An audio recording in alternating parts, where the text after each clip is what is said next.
వంగగీత గారు చాలా hot seat, మీరు కూర్చున్నది కాదు, పిఠాపురంకి సంబంధించి చెప్పాలనుకుంటున్నాను. ఎందుకంటే ప్రధానమైనటువంటివి కొన్ని ఉన్నాయి. 175కి 175 స్థానాల్లో విజయం సాధించాలంటే మీరు కూర్చున్నటువంటి హాట్ సీటే అనుకుందాం. ఇప్పుడు పిఠాపురం అన్నదే అనుకుందాము. ఎలా ఉండబోతుంది అనుకుంటున్నారు? ఫస్ట్ అక్కడ పవన్ కళ్యాణ్ పోటీ చేస్తున్నారనగానే మళ్ళీ అందరి దృష్టి మీపైనే పడింది. వంగగీత వైపు అందరూ చూశారు. ఎలా ఉంటుంది ఫైట్ అనుకుంటున్నారు? ఫస్ట్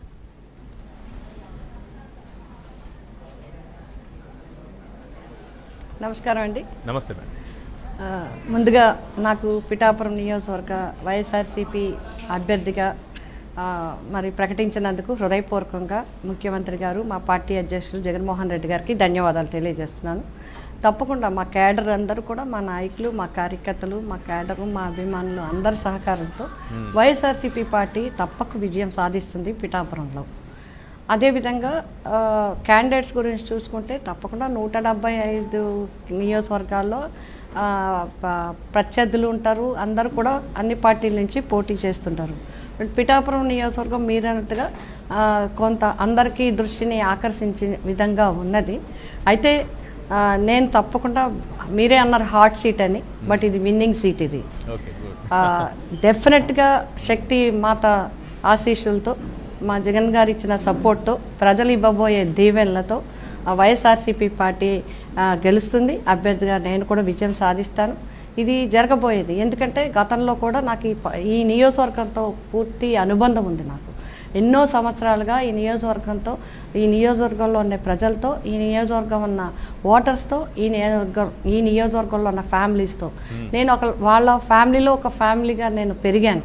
అదేవిధంగా అందరూ నన్ను పిఠాపురం ఆడబొడ్చనే అంటారు. ఏ నియోజకవర్గానికి వెళ్ళినా కూడా, నేను 7 నియోజకవర్గాల్లో లోక్సభలో 7 నియోజకవర్గాలు తిరిగినప్పుడు కూడా నన్ను అడ్రస్ చేయడం ఏంటంటే, మా పార్లమెంటు సభ్యురాలు పిఠాపురం నియోజకవర్గ ఆడబొడుచు, మా కార్యక్రమానికి వచ్చారనే సంబోధించేవారు తప్ప వేరే రకంగా కాదు. ఆ విధమైన అనుబంధం నాకుంది. తప్పకుండా రాబోయే కాలంలో ముఖ్యంగా జగన్మోహన్ రెడ్డి గారు చేసిన కార్యక్రమాలు మరి భారతదేశంలోనే ఎక్కడా లేనట్టుగా ఆయన సంక్షేమ పథకాల్లో చరిత్ర సృష్టించారు.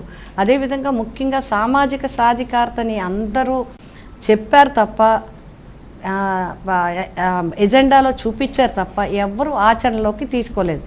బిఆర్ అంబేద్కర్ గారు కానీ, బాబాసాహెబ్ అంబేద్కర్ గారు, అదేవిధంగా మన బాబా ఫూలే గారు కానీ, లేకపోతే మన మహాత్మా గాంధీ గారు చెప్పారని ఈ చెప్పడమే తప్ప ఆచరణలో చూపించినది ఇప్పుడు వరకు కూడా నో డౌట్ మన ఇండియాలోనే ఫస్ట్ ఇన్ ఆంధ్రప్రదేశ్. ఇవాళ మీరు 175 సీట్లు లెక్క పెట్టండి. 175 సీట్లలో 2019కి ఇప్పటికీ కూడా పేద బడుగు బలహీన వర్గాలకి సంబంధించిన, మైనార్టీస్కి సంబంధించిన సీట్లు ఏ విధంగా పెరిగాయి, ఏ విధంగా పెంచారు అంటే, రాజ్యాధికారం ఇస్తామని చెప్పి నామినేటెడ్ పదవులకు ఏదో పరిమితం చేయకుండా చట్టసభల్లో అవకాశం ఇచ్చే విధంగా జగన్మోహన్ రెడ్డి గారు చేసిన తర్వాత, అన్ని పరిపాలన దగ్గరకు వచ్చిన తర్వాత, పార్టీలకు అతీతంగా సంక్షేమ పథకాలు అందించిన తర్వాత, పేదవారిని గౌరవించిన తర్వాత, పేదరికాన్ని గౌరవించిన తర్వాత, కింది స్థాయి ఉండే వాళ్ళ యొక్క పేదరికంలో ఉండేవారి ఆత్మాభిమానాన్ని గుర్తించిన ముఖ్యమంత్రిగా ఈరోజు ప్రజలందరూ కూడా, ఈరోజు జగన్ గారు మొన్నటి వరకు వైఎస్ జగన్మోహన్ రెడ్డి గారు అన్నారు, కానీ ఈరోజు జనం మెచ్చిన జగన్మోహన్ రెడ్డి అని ప్రతి ఒక్కళ్ళు చెప్తున్నారు. నేను కూడా గత 1.5 మంత్ నుంచి నియోజకవర్గంలో పర్యటించినప్పుడు ప్రతి ఒక్కళ్ళు కూడా జగన్ బాబు రుణం తీర్చుకోవాలి, జగన్ బాబు మాకు ఇచ్చిన మాట ప్రకారం మాకు అన్ని పథకాలు ఇచ్చారు కాబట్టి మేము ఆయన రుణం తీర్చుకుంటాం, ఆయన పేరు చెప్పి ఓటు వేస్తామని చాలామంది ఓటర్స్ మాతో చెప్పడం జరుగుతుంది. రైట్.